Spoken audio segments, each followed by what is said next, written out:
Wine and spirits fraud is a global phenomenon.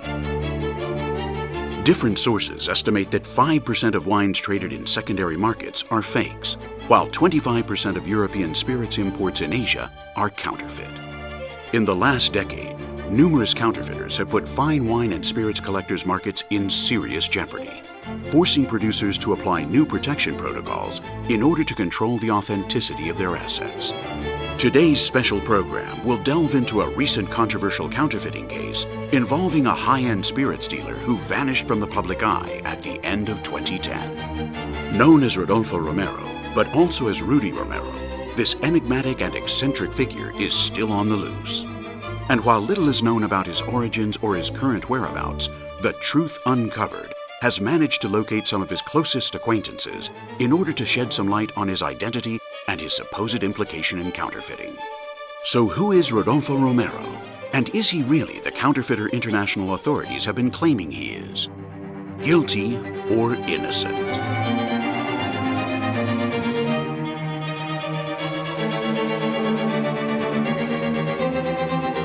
Rudy was outgoing. Hasta humilde, diría yo. He was a big talker. Nada sofisticado. He was stylish and loved the high life. In 2010, Romero, who was living in Miami, vanished without a trace after being accused of leading the controversial sale of a rare bottle of fine brandy, which later turned out to be fake. An investigation followed, and despite a lack of real solid evidence, Romero is still wanted by U.S. authorities. But in order to understand Romero's modus operandi, we must go back to 2006 in the Spanish region of Jerez. Carlos Martín is a self-made entrepreneur based in Jerez who met Rodolfo Romero back in 2006 during a local brandy tasting event. La primera vez que lo vi fue durante una cata que organizamos en Jerez y se me acercó y se presentó como un humilde adorador de brandies. Esas fueron sus palabras textuales, humilde. Me impactó. La primera vez que lo vi pues fue como... te queda un poco sorprendido, ¿no? Por todo en general, por su aspecto físico y luego después por su magnetismo. Digamos que era una persona muy magnética. Se acercó a los organizadores de la cata y los retó. Intentó apostar con ellos a ver si era capaz de diferenciar añadas, reconocer bodegas, y la verdad es que lo hizo muy bien. Tenía un don especial. De pronto una persona que viene completamente ajena a este mundo y demuestra tener esos conocimientos, pues la verdad es que nos resultó bastante chocante, pero sobre todo también bastante admirable. La verdad es que nos hicimos muy amigos. Y no solamente compartíamos esa pasión por el brandy, sino también por otros valores, como la familia, la honestidad. Es decir, nosotros somos personas un poquito chapados a la antigua, todo hay que decirlo, y él también lo era, porque sí, era un tipo bastante campechano. After this life-changing event, Rodolfo made an important career move and focused on the resale of fine brandies in Europe. A renowned Spanish enologist and spirits expert witnessed his first steps in this exclusive world. Coincidí con él en varias ocasiones. Una de ellas durante una subasta en Francia y la segunda durante un evento patrocinado por productores de brandy. Cambiaba de un momento a otro, en un encuentro parecían personas diferentes. No sé si era por alguna preocupación fuera de lo que es el propio sector profesional que le provocaba un interés diferente para adoptar ese cambio de personalidad. Y eso es lo que le motivó el sobrenombre del camaleón del brandy. So who is Rodolfo Romero? An eccentric counterfeiter with a split personality complex, a misunderstood passionate brandy lover, or simply an opportunist looking for a quick buck? Rodolfo Romero, or the brandy chameleon as he is notoriously known amongst wine and spirits professionals, is a singular case in the world of spirits counterfeiting. Those who knew him have been sharing with us his eccentric past life, throwing some light on many of the unanswered questions that still prevail. Hay personas que son así, de pronto aparecen y desaparecen, son personas inquietas. Supongo que quiso crecer y explorar otras oportunidades. Entonces ahí fue cuando empezó a viajar y a ver el mundo. After a 4-month journey around the world, Rodolfo decided to settle down in New York. By then, Rodolfo had become a very different man with very peculiar creative concerns. I first met Rodolfo in 2007 in New York. I was just about to move to Spain for my new venture in music production and promotion. You know, it was kind of odd, but everything moved quickly. A week later, we found ourselves in the studio recording a hip-hop track. Él era de Sabina, le gustaba otro tipo de música, le gustaba Julio Iglesias. Entonces le infundó esa especie de locura musical para intentar relacionar el mundo del brandy y la música. Creo que no le fue demasiado bien, la verdad. You know, Brandy Cake Brandy, it just, for whatever reason, I don't know, I think it was ahead of its time. And unfortunately, it just didn't work out. It's a shame.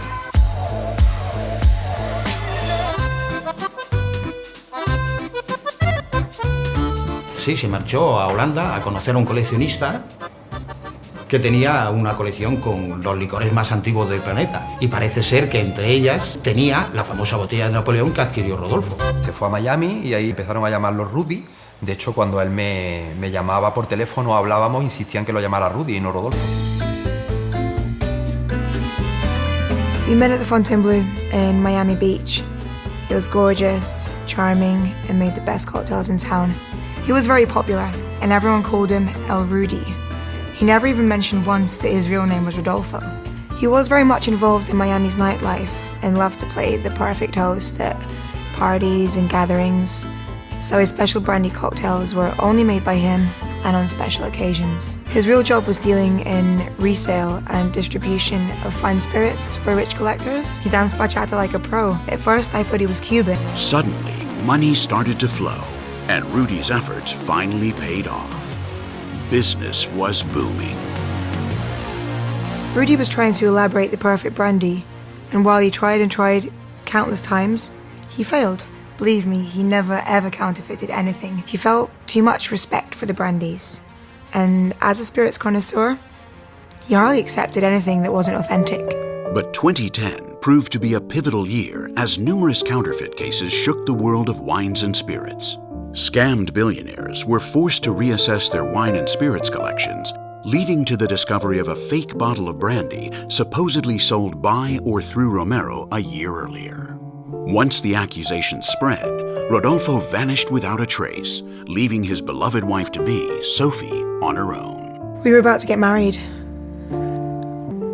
and he left.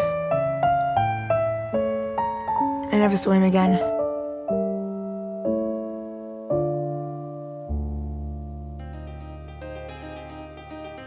But while many believed in his innocence, the FBI thought otherwise. Corks, stamps, labels, and other tools involved in counterfeiting were found in Romero's home.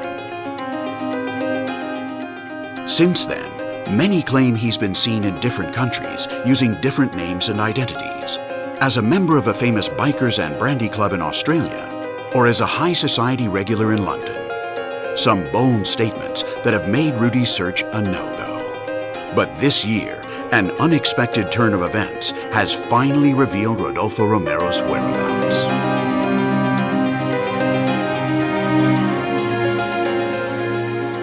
At the end of 2017, an article published in a well-known wine and spirits magazine was forecasting the market trends for 2018. This article also mentioned the acquisition of the whole brandy production of Jerez by a wealthy investor called Rodolfo Romero.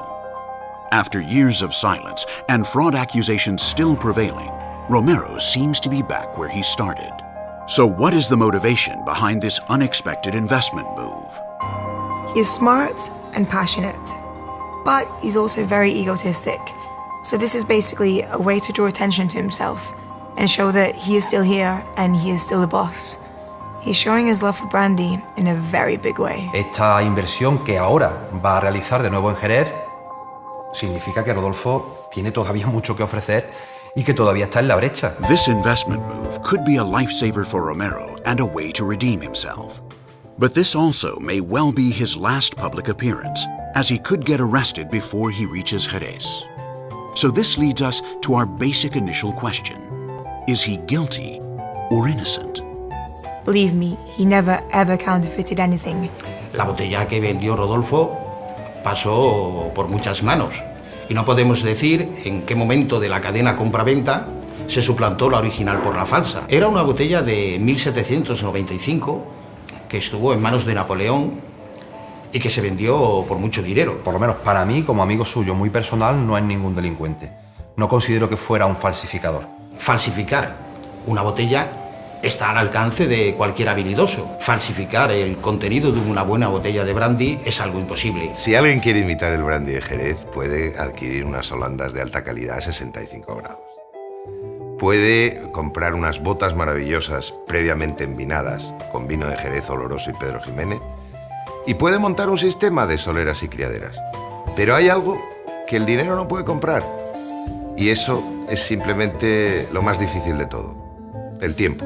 If all of his closest acquaintances agree on defending his innocence, and brandy is such an inimitable good, then Romero should face justice and clear his name once and for all.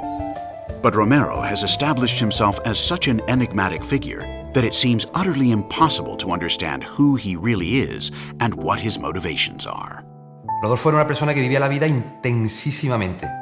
Y ese brandy creo que lo conectaba realmente a su verdadera esencia, a quien verdaderamente es Rodolfo Romero. I still hate him for leaving me the way he did. But there is one thing that you all need to understand, is that Rudy had impossible dreams. He wanted to create the perfect brandy. The only problem being is that the perfect brandy already existed, and he knew it. All these years of ups and downs, success and failures proved to him that perfection was closer than he thought. He said himself, you can't fake something that good.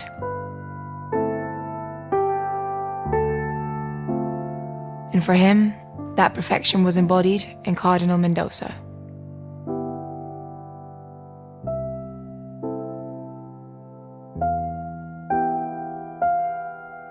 Rodolfo Romero, Rudy, the man of 1,000 faces, will soon be back. And while all his closest friends agree on his virtues and defend his innocence, the shadow of doubt remains.